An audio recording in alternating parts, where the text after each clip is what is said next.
Halo teman-teman, selamat datang kembali di channel YouTube Richard Darmawan. Di kesempatan hari ini di hari Minggu, tanggal 7 Agustus, kita akan membahas saham-saham yang ada di Indonesia secara khusus menggunakan pendekatan analisa teknikal.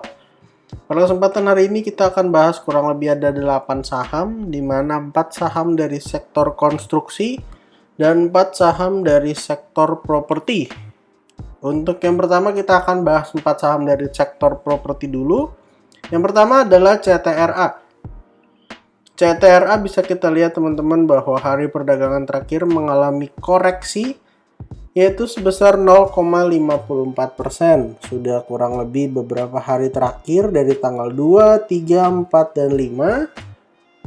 Saham CTRA berhasil bertahan di kisaran area support ya teman-teman, di mana area supportnya sendiri di kisaran area 905 sampai 885. Bisa kita lihat bahwa secara tren sebenarnya saham CTRA ini cukup baik ya teman-teman, karena sudah berhasil breakout dan melakukan retest.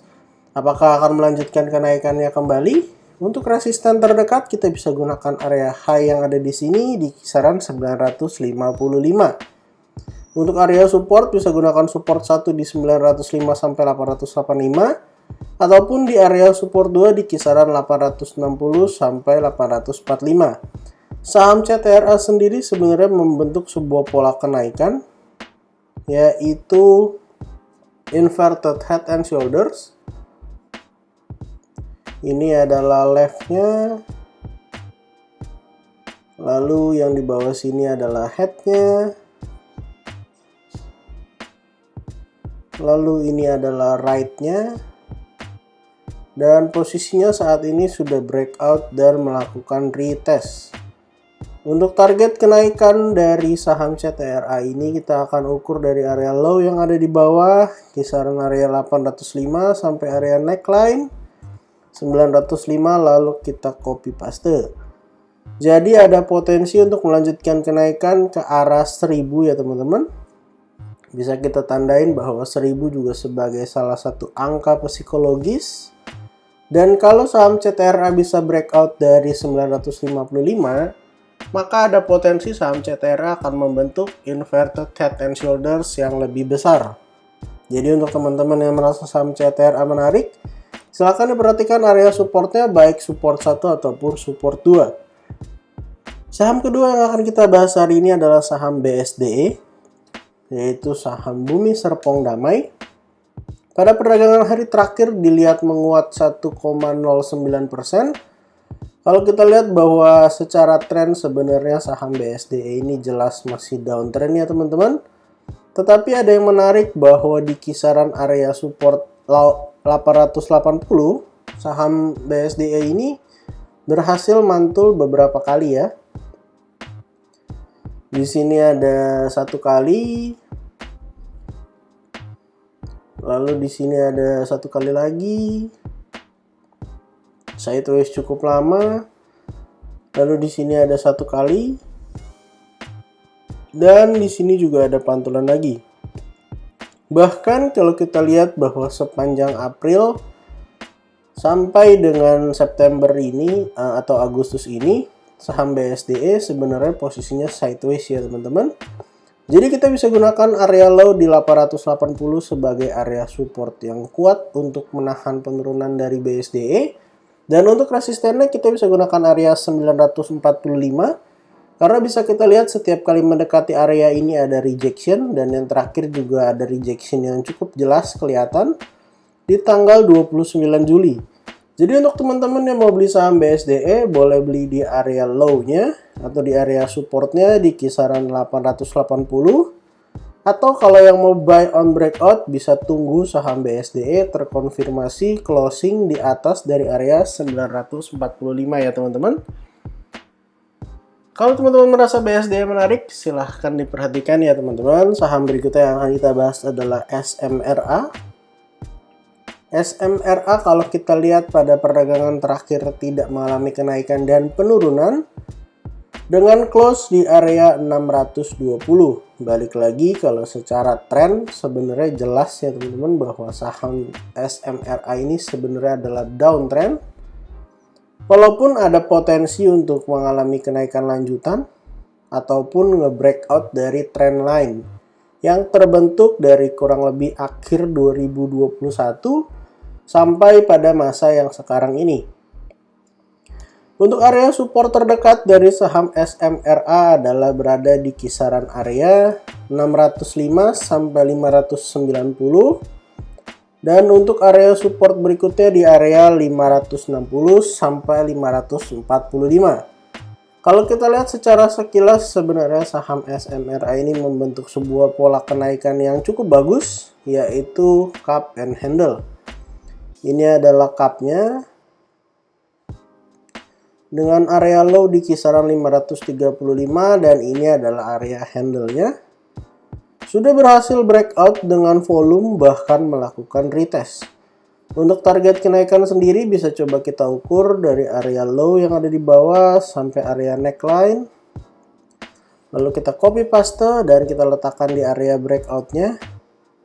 Ya, ada potensi akan menguji area resisten yang ada di atasnya, yaitu berada di kisaran area 670. Seperti yang kita lihat bahwa area 670 sebenarnya area yang cukup kuat ya teman-teman, karena sempat menahan penurunan dari saham SMRA sebelum akhirnya berhasil breakdown, dan ini akan melakukan tes ke area resisten tersebut. Untuk teman-teman yang merasa menarik, silahkan diperhatikan area support dan resisten dari saham SMRA. Support terdekat 605 sampai 590 dan support 2-nya di 560 sampai 545. Saham properti terakhir yang akan kita bahas hari ini adalah Pewon. Pewon di perdagangan terakhir mengalami kenaikan 0,87%. Posisinya jelas sama dengan saham-saham yang lain bahwa masih downtrend sebenarnya teman-teman, dengan upaya untuk nge-break downtrendnya dan mengalami kenaikan. Untuk area resisten terdekat kita bisa gunakan area yang ada di sini ya teman-teman, yaitu di kisaran area 500. Untuk area support kita bisa gunakan area 436 sampai 418. Bisa kita lihat bahwa setiap kali mengalami penurunan dan jebol area support, kemudian ada tarikan ya teman-teman. Di sini juga begitu, ini 2 kali kejadian seperti itu. Lalu di sini juga 2 kali kejadian seperti itu. Dan yang terakhir kemarin di kisaran tanggal 18 Juli juga mengalami kejadian serupa. Jadi kita harap area 436 atau 418 ini dapat menahan penurunan dari Pewon jika mengalami koreksi kembali. Silakan diperhatikan untuk area support dan resistennya untuk saham Pewon. Untuk saham konstruksi kita akan mulai bahas dari WSKT yang pertama. WSKT pada perdagangan terakhir ditutup menguat 3,85%. Sempat mengalami penguatan yang signifikan pada sekitar bulan Mei, di mana dari area supportnya di sekitaran 490-an sempat naik tinggi ke area 575 sebelum akhirnya mengalami penurunan kembali dan sideways yang cukup lama, kurang lebih 2 minggu di area 520 sampai 510. Kalau kita berkaca dari volume yang ada, maka ada potensi saham WSKT ini akan mengalami kenaikan lanjutan menuju ke area resisten di kisaran 575. Dan kalau bisa breakout dari 575, maka ada potensi saham WSKT ini akan membentuk double bottom dan dapat melanjutkan kenaikan menuju area resisten berikutnya ya teman-teman.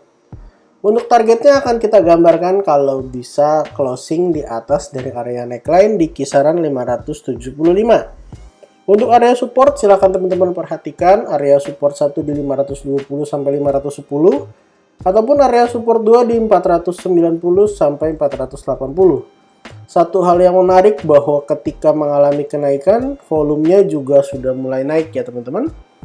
Jadi kalau saham WSKT ini berhasil breakout resisten dengan volume, ini menjadi sebuah tanda positif bagi saham WSKT. Saham berikutnya yang akan kita bahas hari ini adalah saham Wika. Saham Wika pada peragangan terakhir ditutup mengalami kenaikan 4,81%. Kenaikan yang disertai dengan volume. Untuk volumenya teman-teman bisa lihat di area bawah sini. Bahwa volume hari terakhir ini cukup besar ya teman-teman. Untuk area resisten berikutnya akan menguji area 1020 dan potensinya sekarang saham Wika ini sebenarnya sudah break dari area neckline di kisaran 965 dan membuat sebuah pola kenaikan yaitu cup and handle. Untuk target kenaikan dari cup and handle-nya, kita akan ukur dari area low yang ada di bawah kisaran 885 sampai area neckline, lalu kita copy paste dan letakkan di area breakout-nya. Akan mencoba menguji area 1050 kalau misalnya saham Wika mampu mengalami kenaikan lanjutan. Dan juga kalau misalnya berhasil break dari 1020, sebenarnya kita bisa lihat bahwa saham Wika ini sideways yang lebar sampai area low di kisaran 895. Yang artinya kalau bisa breakout dari area 1020 akan cukup bagus untuk saham Wika dan mengalami kenaikan-kenaikan lanjutan di kemudian hari. Jadi untuk teman-teman yang merasa saham Wika menarik, silahkan diperhatikan untuk area supportnya, baik support 1 maupun support 2. Kalau mau buy on breakout, pastikan bisa closing di atas area 1020 untuk resisten terdekat. Dan resisten berikutnya akan menuju ke area 1050. Saham ketiga yang akan kita bahas adalah ADI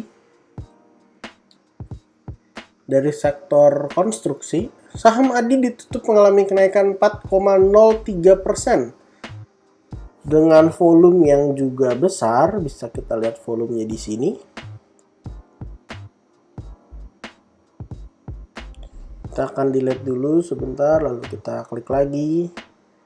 Untuk volumenya teman-teman bisa lihat bahwa volume kemarin cukup besar dan polanya sama dengan pola saham Wika, yaitu cup and handle dengan neckline di 775. Dengan volume sebesar ini ada kemungkinan akan melanjutkan kenaikan, dan untuk target kenaikannya ada potensi saham ADI bisa naik sampai kisaran area kurang lebih ke area 855. Berarti juga ada potensi untuk breakout dari area resisten di mana saham ADI ini sudah 2 kali tertahan, yaitu di kisaran area 835. Untuk teman-teman yang merasa saham ADI menarik, silahkan perhatikan area support terdekat di area 740 atau 720, ataupun mau gunakan area neckline di 775 sampai kisaran area 755. Untuk area support yang ada di bawah bisa gunakan area 695 sampai 680. Silahkan diperhatikan untuk area supportnya, baik itu di area neckline ataupun di support-support yang ada di bawahnya. Saham terakhir dari sektor konstruksi yang akan kita bahas hari ini adalah PTPP. PTPP pada perdagangan terakhir ditutup mengalami kenaikan 3,24%, berhasil membentuk sama dengan Wika dan ADI, yaitu cup and handle ya teman-teman, dengan neckline kurang lebih di area 940, yang artinya saham PTPP ada potensi untuk mengalami kenaikan dari area low yang ada di bawah sampai area neckline-nya, yaitu menuju ke area resisten berikutnya di kisaran area 1005, atau kita bisa gunakan area 1000 sebagai angka psikologis juga bagi PTPP. Untuk teman-teman yang merasa PTPP menarik, silahkan perhatikan area supportnya di 945 sampai 920 yang merupakan juga area neckline, ataupun bisa gunakan area support yang ada di bawah di kisaran area 890 sampai 860. Karena kalau kita lihat bahwa area 860 ini cukup kuat untuk menahan saham dari PTPP. Sudah dites 1 kali, lalu ini ada 2 kali, lalu ini 3 kali, bahkan sempat sideways beberapa waktu, dan yang terakhir adalah kurang lebih sepanjang bulan Juli atau setengah bulan. Selama bulan Juli itu sempat sideways di bawah sini sebelum akhirnya mengalami kenaikan lanjutan. Untuk teman-teman yang merasa menarik saham PTPP, silakan diperhatikan area support dan resisten terdekat. Total pada kesempatan hari ini kita ada bahas kurang lebih 8 saham, yaitu 4 saham dari sektor konstruksi dan 4 saham dari sektor properti. Ada WSKT, Wika, Adi, PTPP, SMRA, BSDE, Pewon, dan CTRA. Disclaimer on untuk semua saham yang kita sebutkan pada kesempatan hari ini. Bukan ajakan menjual atau membeli, bukan juga rekomendasi. Silahkan teman-teman lakukan analisa kembali. Kalau sesuai dengan analisa teman-teman, silahkan diperhatikan support dan resistennya. Kalau tidak sesuai, silahkan di skip dan kita akan cari saham lainnya. Jangan lupa support channel ini dengan cara like, comment, share, dan juga subscribe. Terima kasih untuk teman-teman yang sudah menonton video ini sampai akhir. Sampai jumpa di video berikutnya.